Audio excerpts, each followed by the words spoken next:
Alcatraz Island, a name that resonates with tales of confinement and isolation. The very name sent shivers down the spines of even the most hardened criminals.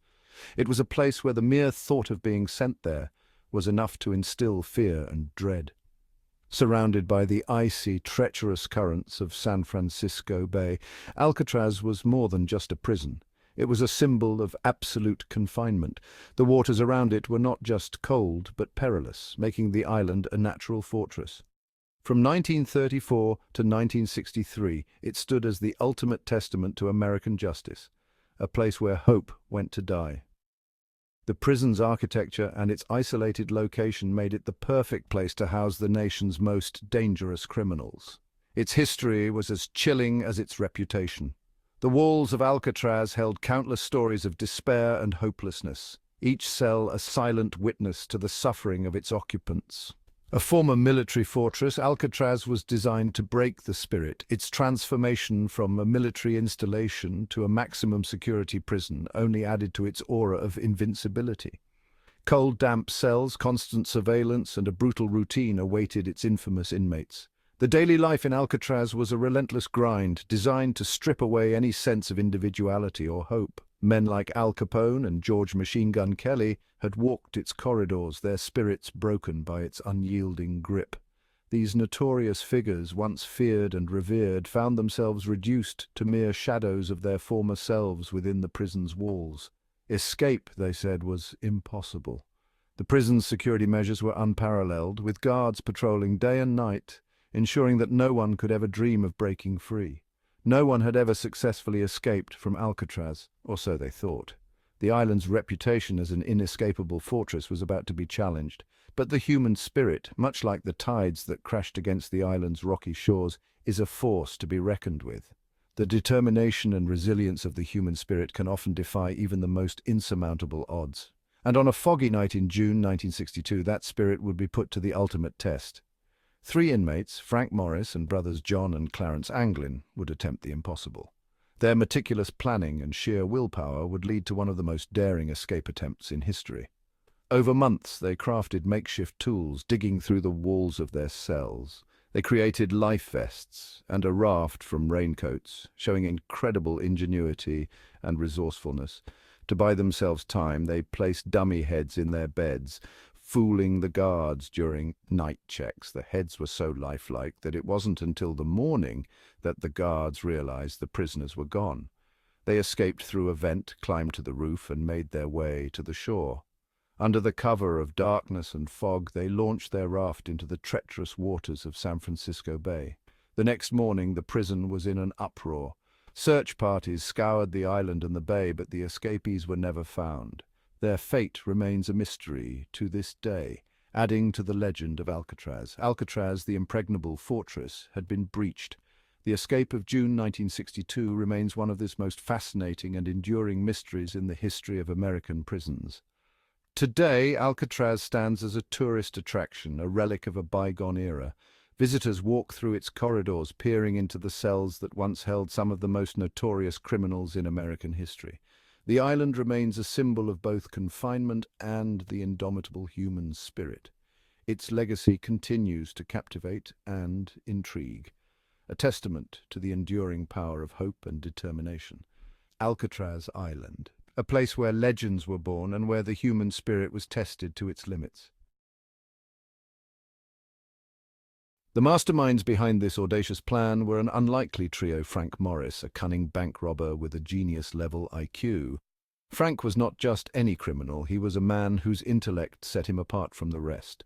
His sharp mind and quick thinking had always given him an edge, whether it was planning a heist or navigating the complexities of prison life.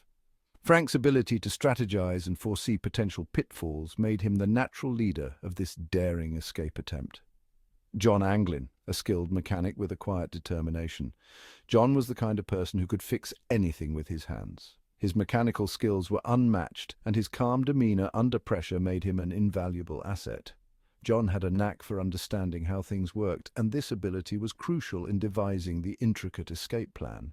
His quiet determination and unwavering focus were the perfect counterbalance to Frank's intellectual prowess. and his brother Clarence Anglin, a burly man with surprising agility. Clarence was the muscle of the group, but he was far more than just brute strength. His agility and physical prowess were essential in executing the escape plan. Clarence's ability to move swiftly and silently made him a key player in the trio's efforts. His loyalty to his brother and his determination to break free from the confines of Alcatraz drove him to push his limits. These men were not hardened killers or ruthless gangsters. They were survivors driven by a desperate longing for freedom. Each of them had their own reasons for wanting to escape, but they shared a common goal: to break free from the oppressive walls of Alcatraz. Their backgrounds were different, but their desire for freedom united them. They were willing to risk everything for a chance at a new life, away from the harsh realities of prison. Frank Morris, the strategist, had a mind that worked like a well-oiled machine. He meticulously planned every detail of the escape, leaving nothing to chance. Frank's ability to think several steps ahead allowed him to anticipate potential obstacles and devise solutions. His strategic thinking was the backbone of the escape plan, and his leadership inspired confidence in his fellow escapees. He saw opportunities where others saw only obstacles. Frank's unique perspective enabled him to identify weaknesses in the prison's security and exploit them. His innovative approach to problem-solving was instrumental in overcoming the numerous challenges they faced. Frank's ability to remain focused and composed under pressure was a testament to his exceptional intellect. The Anglin brothers, fiercely loyal to each other, provided the brawn and the practical skills needed to navigate the treacherous path ahead. Their bond was unbreakable, and their teamwork was seamless. John and Clarence complemented each other perfectly, with John's mechanical expertise and Clarence's physical abilities. Together, they tackled the daunting tasks required to make their escape a reality. Together they formed a formidable team, bound by a shared dream of escape and a belief that even the impossible could be achieved. Their combined skills and unwavering determination made them a force to be reckoned with. The trio's synergy and mutual trust were the keys to their success. They knew that their only chance of escaping Alcatraz lay in their ability to work together and support each other through every challenge. Their story is a testament to the power of collaboration and the indomitable human spirit. Their plan was as intricate as it was audacious. The prisoners knew that every single detail had to be perfect. They spent countless hours poring over blueprints, studying the layout of the prison, and identifying potential weak points. The escape plan was not just a spur-of-the-moment idea. It was the result of months of careful planning and preparation. For months, they chipped away at the concrete around the ventilation grills in their cells, using makeshift tools fashioned from discarded metal and spoons stolen from the mess hall. Each night, they would carefully conceal their progress, ensuring that the guards remained unaware of their activities. The work was painstakingly slow, but they knew that patience was key to their success. They worked tirelessly, often under the cover of darkness, their movements masked by the eerie wail of harmonicas and the rhythmic strumming of a makeshift banjo. The music served a dual purpose. It provided a sense of normalcy and camaraderie among the prisoners, while also cleverly disguising the sounds of their clandestine activities. The nights were long and filled with tension, but the prisoners remained focused on their goal. The noise from their musical practice cleverly masked the scraping sounds of their clandestine work. The prisoners had to be incredibly careful, as any slip-up could result in their plan being discovered. They developed a system of signals and codes to communicate with each other, ensuring that everyone was aware of any potential dangers or changes in the plan. They used discarded raincoat material to create makeshift life preservers, their hopes and dreams stitched into every seam. The life preservers were essential for their escape, as they planned to navigate the treacherous waters surrounding the island. The prisoners tested their creations in secret, making adjustments as needed to ensure that they would be able to stay afloat during their daring escape. They even crafted dummy heads, complete with real hair borrowed from the prison barbershop, to place on their pillows, buying them precious time in the event of a head count. The dummy heads were remarkably lifelike, and the prisoners took great care in their creation. They knew that these decoys would be crucial in giving them the head start they needed to make their escape. Every detail, no matter how small, was meticulously planned, a testament to their unwavering resolve.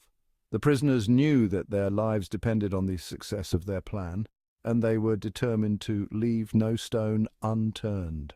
They rehearsed their escape route, memorized guard schedules, and even practiced swimming techniques to prepare for the final leg of their journey. The months of preparation were grueling, but the prisoners remained steadfast in their determination to regain their freedom. As the day of the escape drew closer, the prisoners could feel the tension mounting. They knew that this was their one chance to break free from the confines of Alcatraz and start a new life. The anticipation was palpable, and every prisoner involved in the plan felt a mix of excitement and fear. They had come too far to turn back now, and they were ready to risk everything for a shot at freedom. In the final days leading up to the escape, the prisoners made their last-minute preparations. They double-checked their tools, reviewed their plan, and steeled themselves for the challenges that lay ahead. The guards continued their routine patrols, unaware of the storm that was about to break. The prisoners knew that the success of their plan hinged on perfect timing and flawless execution. On the night of the escape, the prisoners shared a final moment of camaraderie, knowing that their fate was now in their own hands.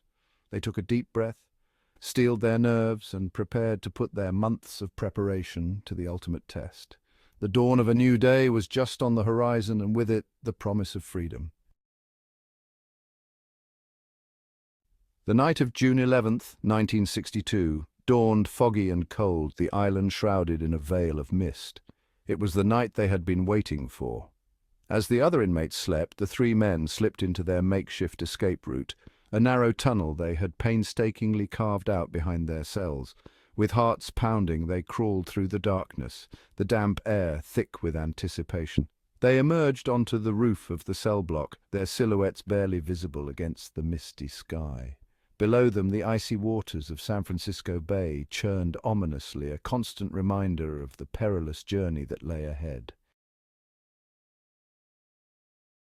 Using their makeshift life preservers and paddles, they slipped into the frigid water. The current was strong, the waves relentless. Their makeshift raft, cobbled together from stolen raincoats, strained against the unforgiving tide. Their escape had gone unnoticed, or so they thought. Back in the cell block, as the first rays of dawn pierced through the bars, a guard discovered the dummy heads. The alarm blared. The hunt was on.